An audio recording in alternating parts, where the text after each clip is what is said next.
মুর্শিদাবাদ জেলায় শুধু নয়, মুর্শিদাবাদ, মালদা, দিনাজপুর, একের পর এক জেলা, পাশে বীরভূম, একের পর এক জেলায় ইন্ডিয়া জোট তার বিজয় কেতন উড়িয়ে এগিয়ে আসছে। জেনে রাখুন আপনারা, মুর্শিদাবাদ জেলায় আমরা স্লোগান দিয়ে দিয়েছি, মুর্শিদাবাদের 3টে আসন ঘোষণা করে দিয়েছি। মুর্শিদাবাদের 3-3 তৃণমূলকে কবর দিন ঘোষণা করে দিয়েছি আমরা। মোহাম্মদ সেলিমকে মুর্শিদাবাদ থেকে জিতিয়ে নিয়েছে, আপনার কাছে উপহার দিব, কথা দিয়ে গেলাম। আজকের এই সন্ধ্যেবেলায় মিলিয়ে নেবেন আমার কথা। কেহ নাহি জানে কার আহ্বানে কত মানুষের ধারা, দুর্বার স্রোতে এলো কোথা হতে সমুদ্রে হলো হারা। হেতা আর্য হেতা অনার্য, হেতাই দাবির চিন, সখুন্দল মোগল পাঠান এক দেহে হলো লীন। পশ্চিম আজ খুলিয়াছে দ্বার, সেটা হতে আসে কত উপহার।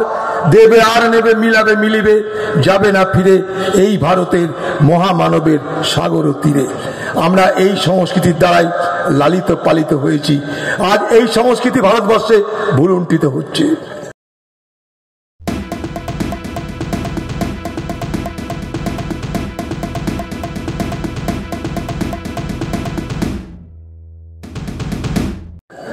যৌথ প্রয়াসে, যৌথ উদ্যোগে, যৌথ আহ্বানে আজকের সভায় উপস্থিত এই এলাকার সর্বস্তরের আমার গুরুজন ব্যক্তিবর্গ, শ্রদ্ধা মাতৃমণ্ডলী, বন্ধু, সহকর্মী, ছোট ছোট ভাই এবং বোনেরা,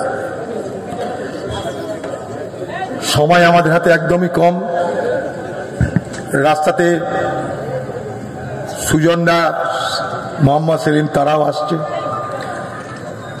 তন্ময়দার কথা শুনলেন। তন্ময়দা বলার পর নতুন করে আমার বলার কিছু নেই, শুধু একটা কথা বলতে চাই। বড় বড় করে হোর্ডিং লেখা হয়েছে যে জনগণের গর্জন, বিরোধীরা সব বিসর্জন। আমরা বলবো, দিদি স্লোগান পাল্টে দিন, পাল্টে দিয়ে লিখুন সমর্থনের বর্ষণ, জিতছে তন্ময়, জিতছে সুজন। কারণ সারা বাংলা জুড়ে আজ পরিবর্তনের হাওয়া তীব্র। এই পরিবর্তনের হাওয়ায় বাংলার মুখ্যমন্ত্রী মমতা ব্যানার্জি তিনিও বুঝেছেন তার হাল বেহাল। তাই 7 শিয়ানার 1 শিয়ানা মমতা ব্যানার্জি সে তড়িঘড়ি ইন্ডিয়া জোটকে সমর্থনের গল্প ফেলেছে। সে নাকি ইন্ডিয়া জোটকে সমর্থন করবে ইন্ডিয়া জোট না ডাকার আগেই। এই ইন্ডিয়া জোট থেকে বেইমানি করে বেরিয়ে গিয়েছিল মমতা ব্যানার্জি। আজ ঠেলার নাম বাবাজি, তাই তাকে ইন্ডিয়া জোটের কথা বলে আবার ভোটের বাজারে ফিরতে হচ্ছে। এই দুরবস্থা বাংলার মুখ্যমন্ত্রীর আপনারা দেখতে পাচ্ছেন। বেশি দূর যাব না আমি। বলুন মোদী ভারতবর্ষকে কি দিয়েছেন, বলুন দিদি বাংলাকে কি দিয়েছেন। নির্বাচনের প্রাক্কালে এ প্রশ্ন করার অধিকার দেশের মানুষের, রাজ্যের মানুষের আছে। কোথায় দেশটা চলেছে এলাকার মানুষ জানেন। আপনারা শিক্ষিত সচেতন নাগরিক। এ বাংলার সংস্কৃতিকে আমরা যুগ যুগ ধরে ভালোবেসেছি। শুধু বাংলার সংস্কৃতিকে আমরা নয়, সারা ভারতবর্ষের মানুষ বাংলার সংস্কৃতিকে শ্রদ্ধা করে।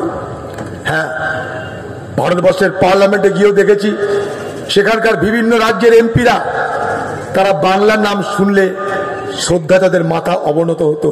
একটা সময় ছিল, ইন্দ্রজিৎ গুপ্ত ছিল, সোমনাথ চ্যাটার্জি ছিল, প্রণব মুখার্জি ছিল, প্রিয়রঞ্জন দাস মুন্সিদার ছিল। দিল্লিতে আমাদের বড় সুনাম হতো। ভারতবর্ষের পার্লামেন্টে আজ যে আলোচনাগুলো হয় সে আলোচনা বাংলার সংস্কৃতির সঙ্গে আমরা মেলাতে পারি না। বাংলার সংস্কৃতি যুগ যুগ ধরে এ ভারতবর্ষে ভ্রাতৃত্ব, মৈত্রী, সাম্যের বাণী শুনিয়েছে। তাই তো কবিগুরু রবীন্দ্রনাথের মুখে আমরা শুনেছি, কেহ নাহি জানে কার আহ্বানে কত মানুষের ধারা, দুর্বার স্রোতে এলো কোথা হতে সমুদ্রে হলো হারা। হেতা আর্য হেতা অনার্য, হেতাই দাবির চিন, সখুন্দল মোগল পাঠান এক দেহে হলো লীন।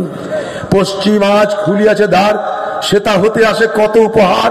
দেবে আর নেবে, মিলাবে মিলিবে, যাবে না ফিরে এই ভারতের মহামানবের সাগর তীরে। আমরা এই সংস্কৃতির দ্বারাই লালিত পালিত হয়েছি। আজ এই সংস্কৃতি ভারতবর্ষে ভুলুণ্ঠিত হচ্ছে। তাই আজকে আবার কংগ্রেসকে আবার বামেদেরকে একজোট হয়ে তার মোকাবেলার রাস্তায় নামতে হয়েছে। ভারতবর্ষের এই দুটো দল যাদের মধ্যে মতভেদ মতবিরোধ থাকতে পারে, কিন্তু আমরা কখনো ভারতবর্ষের ধর্মনিরপেক্ষতার সঙ্গে সমঝোতা করিনি, আমরা কখনো সাম্প্রদায়িক সম্প্রীতির প্রশ্নের সমঝোতা করিনি। তাই তো আমরা এক হয়েছি, তাই তো আমরা এক হয়ে আবার সেই ভারতবর্ষের বিপদের ক্ষণে সবাই মিলে মোকাবেলা করতে রাস্তায় নেমেছি। এইভাবে একদিন আমরা ইউপিএ সরকার গড়েছিলাম, এইভাবে আগামী দিনে আমরা ইন্ডিয়া সরকার গড়তে চলেছি। सूरज शाम को ढलना सिखाती है, समा परवाने को जलना सिखाती है, गिर जाने से जरूर दिक्कत होते हैं लेकिन हाथ ठोककर इंसान को चलना सिखाती है। তাই আমরা আজকে চলবার রাস্তা খুঁজে বার করেছি, যে রাস্তার নাম ইন্ডিয়া জোট। তারই পক্ষে আজ আমরা সওয়াল করতে এসেছি। সময় নাই, শুধু একটা কথা বলে গেলাম আপনাদেরকে। মুর্শিদাবাদ জেলায় শুধু নয়, মুর্শিদাবাদ, মালদা, দিনাজপুর, একের পর এক জেলা, পাশে বীরভূম, একের পর এক জেলায় ইন্ডিয়া জোট তার বিজয় কেতন উড়িয়ে এগিয়ে আসছে। জেনে রাখুন আপনারা, মুর্শিদাবাদ জেলায় আমরা স্লোগান দিয়ে দিয়েছি, মুর্শিদাবাদের 3টে আসন ঘোষণা করে দিয়েছি। মুর্শিদাবাদের 3-3 তৃণমূলকে কবর দিন ঘোষণা করে দিয়েছি আমরা। মোহাম্মদ সেলিমকে মুর্শিদাবাদ থেকে জিতিয়ে নিয়েছে, আপনার কাছে উপহার দিব, কথা দিয়ে গেলাম, আজকের এই সন্ধ্যেবেলায় মিলিয়ে নেবেন আমার কথা। তাই যে কাজ আমরা শুরু করে দিয়েছি সেই কাজের সমাপ্তি করে দিন আপনারা। শিক্ষিত, সচেতন, দক্ষ, যোগ্য একজন সৎ ব্যক্তিত্বের নাম ডাক্তার সুজন চক্রবর্তী। আপনারা জানেন, তন্ময়দা সম্পর্কে নতুন করে কিছু বলার নাই, সারা বাংলার মানুষ জানে। তন্ময়দা মানে একটা এলোকোয়েন্ট স্পিকার, একটা যুক্তিবাদী মানুষ, যিনি মাইক ধরলে বিরোধী দলের আর কিছু বলার থাকে না। সেই রকম একটা দক্ষ যোগ্য ব্যক্তিকে পশ্চিমবঙ্গের বিধানসভায় পাঠানো উচিত রাজ্যের স্বার্থে। সুজন চক্রবর্তীর যে যোগ্য ব্যক্তিকে ভারতবর্ষের পার্লামেন্টে পাঠানো উচিত দেশের স্বার্থে। তাই দেশের স্বার্থে, রাজ্যের স্বার্থে সুজন বাবু, তন্ময়দাকে আপনারা জেতাবেন, এই আহ্বান করবার জন্য আপনাদের কাছে এসেছি। প্লিজ চুরি করবেন না। একজন কন্টেন্ট ক্রিয়েটার অত্যন্ত কষ্ট করে তার কাজকে এগিয়ে নিয়েছে, তাই তার কাজকে সাপোর্ট করুন, তার কাজকে ভালোবাসুন, কিন্তু তার কাজ নিজের চ্যানেলে তুলে দেবেন না। কারণ জানবেন, পাইরেসি কিন্তু একটা অত্যন্ত দণ্ডনীয় অপরাধ। আপনারা দেখছেন আওয়াজ, রোজকারের হক কথা। For more updates about Awaaz, please subscribe our YouTube channel Rajshekhar thali.